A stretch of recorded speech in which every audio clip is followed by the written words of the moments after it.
Hello and welcome to another episode of Richard and Paul Cook ... So today we are talking about and making and eating Bubble and Squeak. Yay! So Bubble and Squeak is something that we have quite regularly. Yeah. Because we are big believers in using all the food that you've cooked. I can't think of any occasions where food is thrown away. No. I think the only occasion that might happen in this house is if something is allowed to go off. Yeah, if it's left forgotten at the back of the fridge or something, which is rare. That is very, very rare in this house. So Bubble and Squeak essentially is a meal made out of leftovers. So let's talk a little bit about Bubble and Squeak, Paul. Did you have Bubble and Squeak as a child? Oh, absolutely. Yeah, totally. I mean, I would say every week we'd have Bubble and Squeak.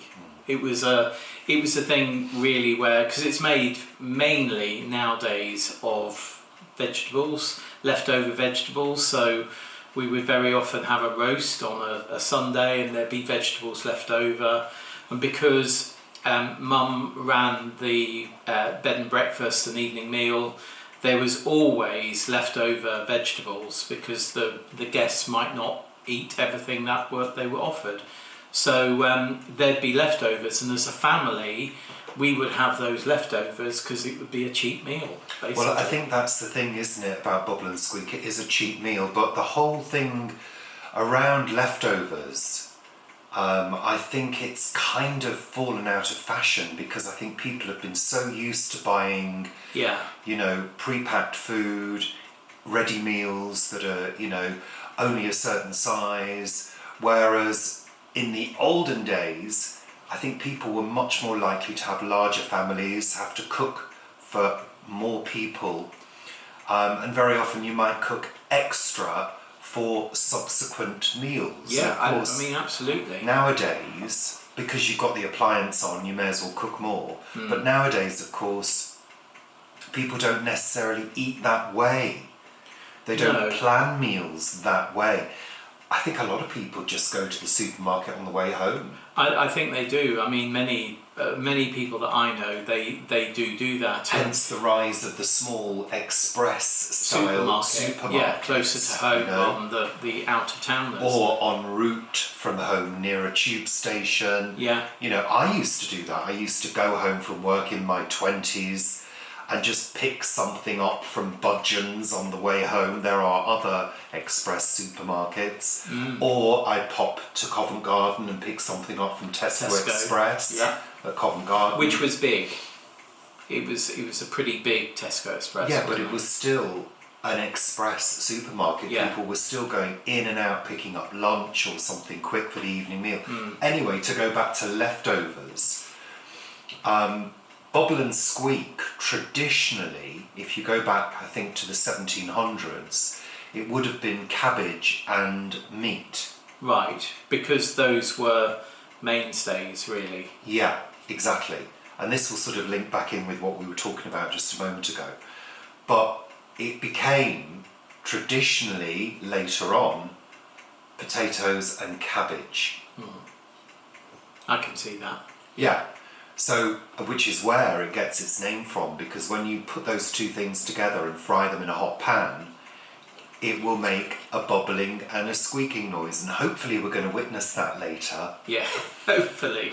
But to go back to sort of link it in with leftovers, I think also there was a time where people simply could not afford to throw away any food at all. Well, I think those days are here. Exactly. I'm always astounded when I read that there's many surveys about people throwing away food, and the average family throws away, like hundreds and hundreds, if not thousands of pounds worth of food a year. The average family. We don't. I reckon what we throw away is most probably a couple of quid. And the reason for that is because it's fallen out of fashion. And also, I guess with the erosion of the extended family over many, many years, there is now not really the teaching of those old traditional leftover meals to the new generation. I mean, other leftover meal examples, I don't know about you, but we would have a roast on a Sunday, and then Monday and Tuesday would very often be meals with leftover meat, cold meat, very often served either in a sandwich or with a salad or with chips. Yeah. Oh yeah, absolutely. You know, maybe chips and egg and some leftover pork or beef. And then there would be hot meals on a Tuesday maybe, which would be cottage pie, or which again would be made with if there was any leftover meat, that would go into it then. I don't know about you, but I remember my granny grinding up cooked meat. Oh, totally. We used to have a green, I can see it now. I'd love it for brassica stalks, but it used to go on to, it had a, what do you call it? Yeah, mincer that went onto the side of the table with a thing you tighten down here, and you'd mince it and you'd put it in and it would come out there. But yeah, I remember would use them. Cooked meat. Yeah, grind up cooked meat to make, I don't know, pies or something, I'm not sure. But with Bubble and Squeak, it's not just a meal for immediate leftovers. So today, actually, we planned ahead, because the other night we had a meal with roast potatoes and cabbage. Yeah. We had leftovers, and Paul said, why don't we do Bubble and Squeak as Richard and Paul cook as an episode, and let's put these things in the freezer, because we weren't able to do it there and then. So, you know, it can be planned for. Leftovers can be frozen and got out and recooked, and that's what we're going to be doing today. Yeah. Also mixed in with a few leftovers from last night as well. Because I did a vegetarian cottage pie last night, so I had leftover potatoes and swede, and also some peas that we served with it. There were a few leftover peas, so that's going in with it as well. Yeah, so really what we're saying is Bubble and Squeak can consist of really any leftover vegetables that you've got. I think the common denominator is potato, because potato helps things to bind together. Because of the starch in it. Yeah, so, you know, mashing up some potato is going to help bring the mix together. But also, you know, you can add whatever you want. Sometimes we've added an egg, if there's not been much potato, to help it come together. You could add a little bit of flour, because essentially what you're then doing is making it into a potato cake. Yeah, and you can shape them as well. I mean, you know, you can. If you've got a round, like for crumpets or something, you could shape them if you wanted. Well, I was going to say, there are a couple of different methods of cooking Bubble and Squeak. You can make them into patties, or you can do what we're going to do today, which is the full frying pan method, where everything gets mashed together and then gets thrown into a hot frying pan and sort of tossed and turned in sections or just random lumps. And you want bits to go a bit russy, as my mum would say. Russy. A bit brown and crunchy. Was Mum's way of saying a little bit burned. And that's what a good Bubble and Squeak has. It's well browned. Yeah. Because it gives that lovely, lovely flavour. Well, I don't know about you, Paul, but I'm getting hungry just talking about it. And we're going to have some baked beans with it, aren't we? Yeah, we're going to have it for lunch. So we're introducing a protein element in the form of beans. And then it is essentially a complete meal. You've got your carbohydrates, you've got a little bit of fat in the cooking oil. People do sometimes add a bit of cheese. You can do that as well, but we're not going to do that today. We're going to keep it simple, because we're going to rely on the fact that all of these things that we're bonging in have all got flavours. So those flavours are going to come together in this sort of big vegetable bake, basically. Vegetable fry-up. Yeah. So we're going to have it for lunch. It is coming up to lunchtime. It doesn't take very long to prepare and cook either. That's good. We'll be eating it within a jiffy. So let's get on, Paul. Let's get into that kitchen and cook this thing. So we're here in the kitchen. If it looks a bit weird, we're on the wide angle lens, which tends to distort things a little bit, but hey, you can see everything that's going on, which is the advantage. The benefit. Talk about the benefits, Richard. Okay, so what ingredients have we got, Paul? We have got... And these are all cooked ingredients. Yeah, peas. So, peas, yum. Roast potatoes, leftover roast potatoes. Leftover roast potatoes, which Paul is going to cut up. Which have been frozen, and these were defrosted. And then again... I just want to say, if you wanted those as roast potatoes again, and you'd frozen them, you can throw them into a very hot oven, very high heat, for 10 to 15 minutes. Yeah. And they should crunch up. They will crisp up. So what's in here, Paul? That's cabbage, red onion, cabbage and carrots. Red onion, cabbage and carrots. Lovely.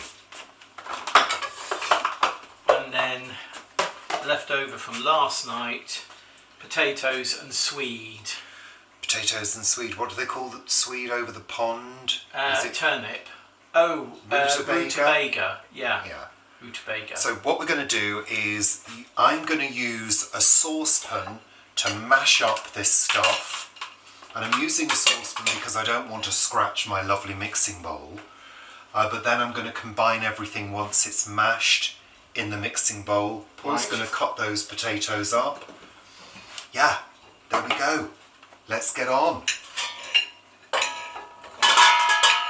Clean hands, obviously. Obviously, goes without saying. Well, sometimes it needs saying, I think. Well, yeah, absolutely.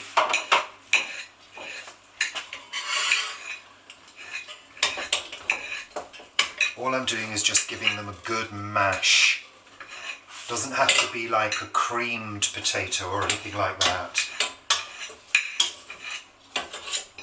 But remember, the potato is the sort of binding part, the binding ingredient. And that's the chopped up roast potato. Can they see that there, Paul? Bring it closer, go closer. Chopped up roast potatoes. I'm sure you can see that. Are you going to be giving those to me to mash? Yeah.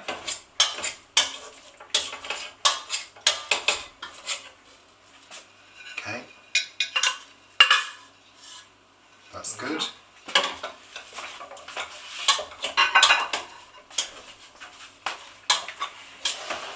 Of course, those roast potatoes will give a lovely extra dimension to flavour as well.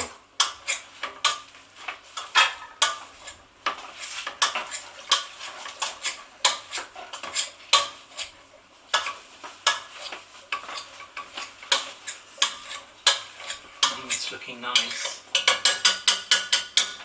Okay. Then what I'm going to do is add the cabbage, and I'm just going to give that a little bit of a mash up as well. Them the mashy. Oh, it's just mashed vegetables. Look. Mashed.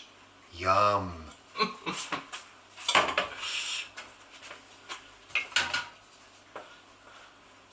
don't know whether we'll need the mixing bowl. Well, maybe not. Will it all mix up in there though? Probably not, but that's okay. I'm just going to...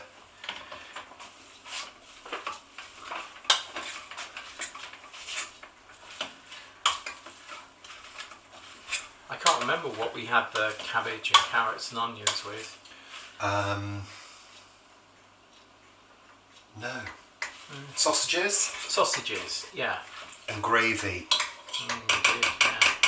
See, now we've added the cabbage because that's got some moisture to it. That sort of helps to start to bring it together.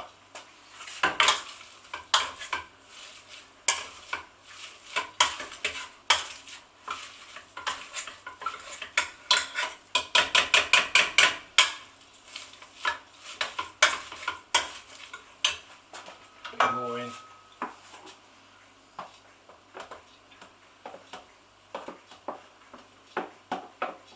Because we're both right-handed, when we pour do things like that, it's always the wrong way for the camera, isn't I it? think I dropped a little bit of cabbage there, yes I did. Okay, just give this a good mash.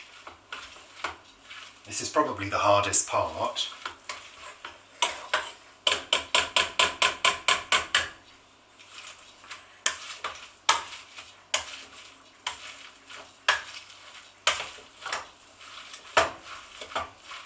No, I don't think we need that mixing bowl.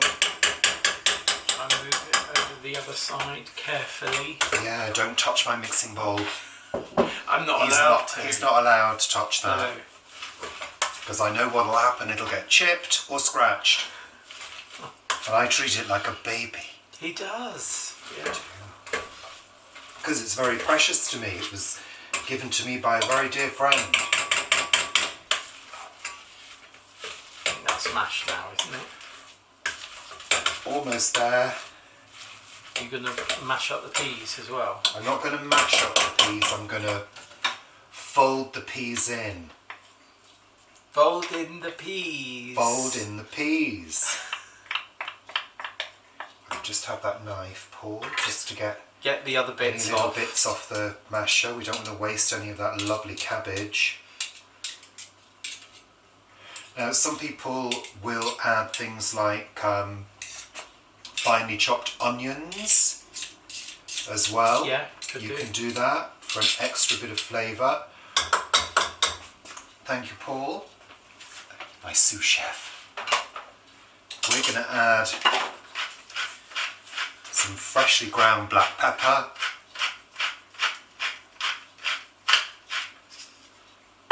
And a little bit of salt.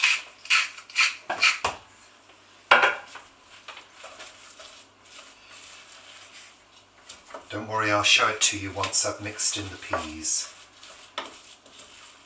Well, you show it now. It's all sort of mashed up. Thank you.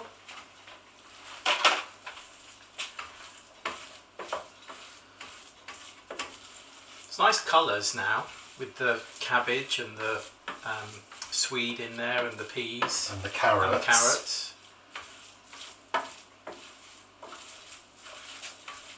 Okay, so there's our mixture. Hope you can see that. Yeah. So that basically is going to go into a hot frying pan and we're going to fry it until it's golden brown, bubbling and squeaking.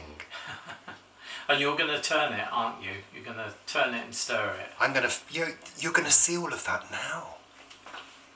Okay, let's get the heat on. I'm using a non-stick frying pan. This is a Tefal. It's a more modern design, so it's less likely to have the coating come off. So just a bit of olive oil.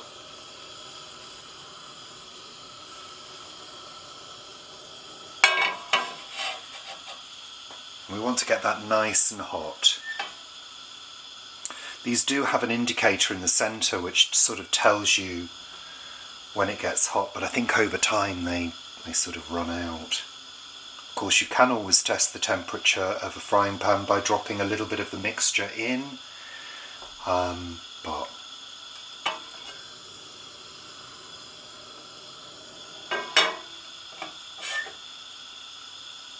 starting to feel warm.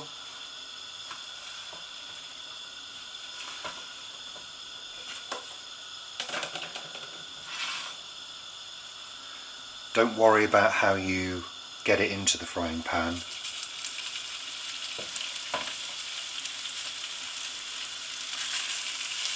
Just get it all in first of all.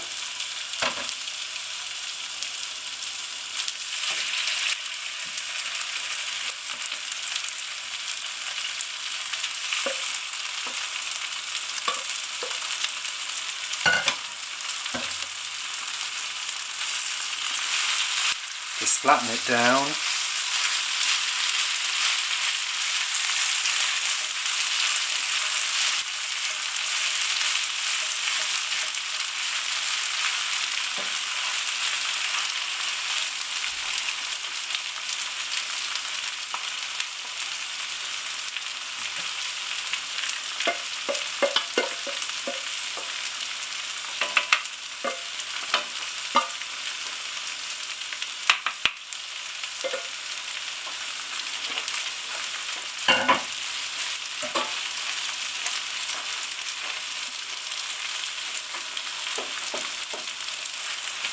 Just make sure it's evenly spread.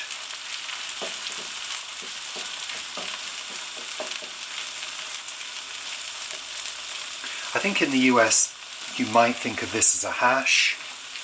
I think that's... yeah, I suppose so. And I also know that around the world, and certainly around the UK, there are different versions of this called different things. If you want to make it really neat, a little tip is to just go round the edge with your spatula. You can neaten it off. I'm just letting that cook. You want the base to start browning, don't you? I mean, if you've got a non-stick, if you give it a shake, you can see that it's sort of floating away on the surface. And we need that surface to seal in, really.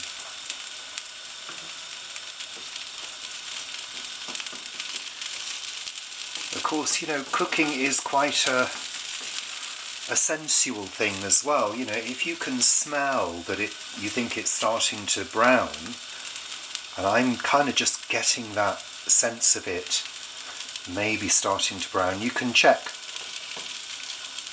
Always remember you can reshape it as well, so don't worry about messing it up and making it look ugly. Don't worry about that. It's a bubble and squeak. Just flip a piece over. Yeah, you can see that it is starting to brown. So what I do is I sort of work my way round systematically, turning over chunks as I go. Yeah, it can be a little messy.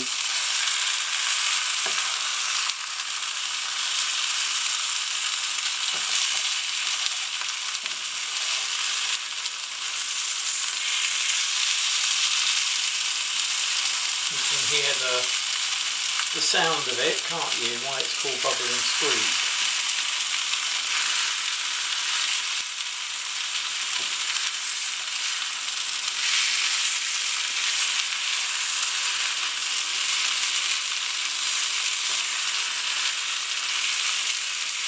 And once you've got most of those pieces, give it another press down. And the reason you're doing this is because you want it to really cook through. And that's one thing to mention about leftovers. It's really important that you make sure all of it is absolutely piping hot. Yeah. And you can see that there's steam coming off that, which is what you expect. It's drying out a little as it cooks.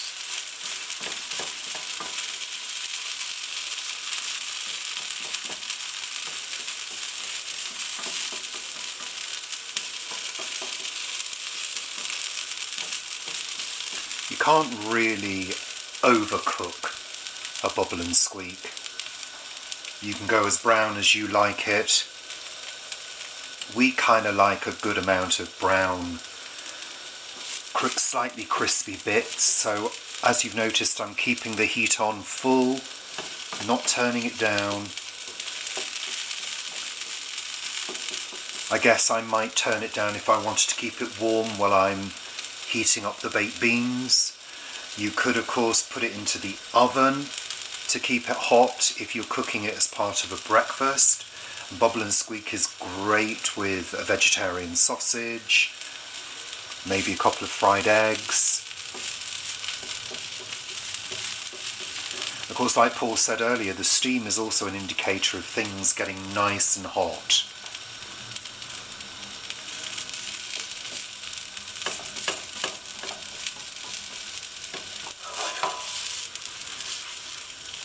And because you've got everything in an even layer, the same depth, you're making sure that everything is cooking through evenly.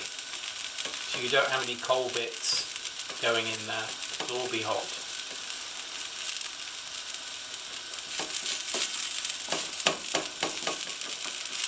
Okay, Okay, my sense of smell is telling me it's probably browning again. So it's time to do another flip over. And then we're almost done. Oh yes, that's what we like to see.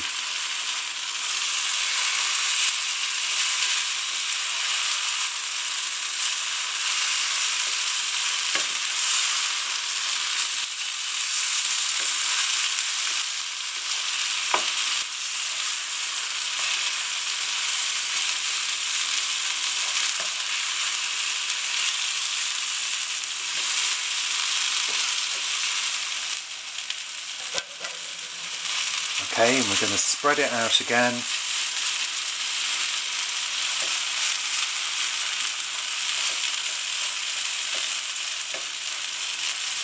And also the depth is a good thing to maintain if you're going to be splitting this up and serving it to several people, and at least everybody gets a good fair sized chunk. So proportioning it. Proportioning, yeah, exactly. And in our case, we're just going to do half and half. Okay. So it's time to put our baked beans on. And I'm going to turn this down to low so it will continue to stay hot. Let's get the baked beans on. Got a tin of beans. So if you've got your own baked beans, that's even better. Do you want a spoon to get the remaining beans out? No beans in Oh, there. you did it. Well done, Paul. Remember to put them on the heat. I'm not having them cold. No. I Cold can't bear. baked beans. I can't bear it when people say they like cold baked beans. I can't bear it, Paul. Right, so we're just going to heat these up and then we're going to serve.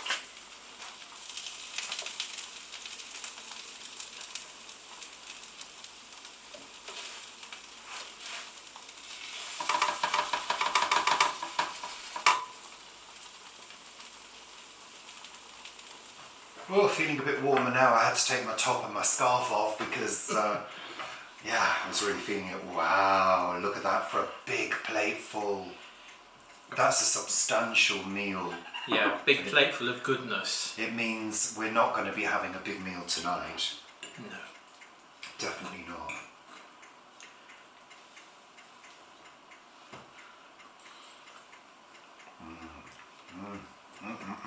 Lovely.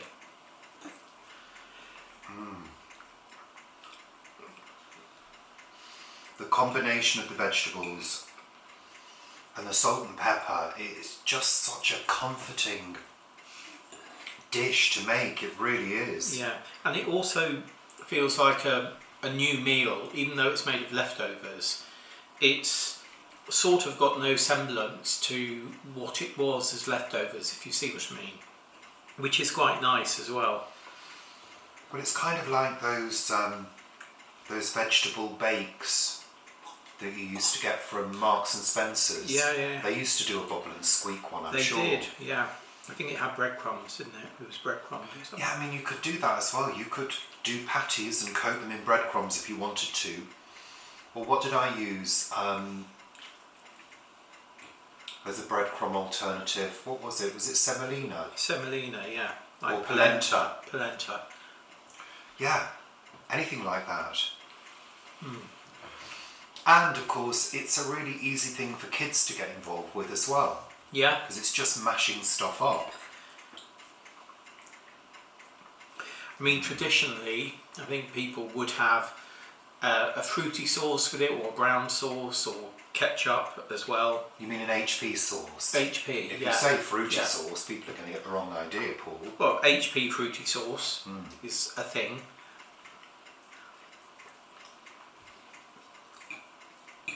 Oh, it really is lovely. So tasty. And nice and hot.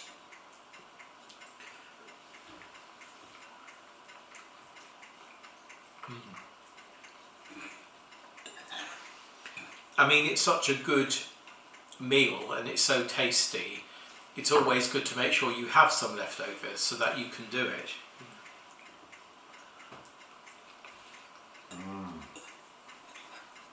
Well cooked, Richard. It's just lovely. You know, and it's versatile in the respect that you can marry all sorts of things with it. You know, you could have an omelette with it, scrambled eggs, a fried egg, a poached egg on top. We've got baked beans. You could have sausage. Yeah. Well, I think we're going to get on and eat, Paul. Yeah.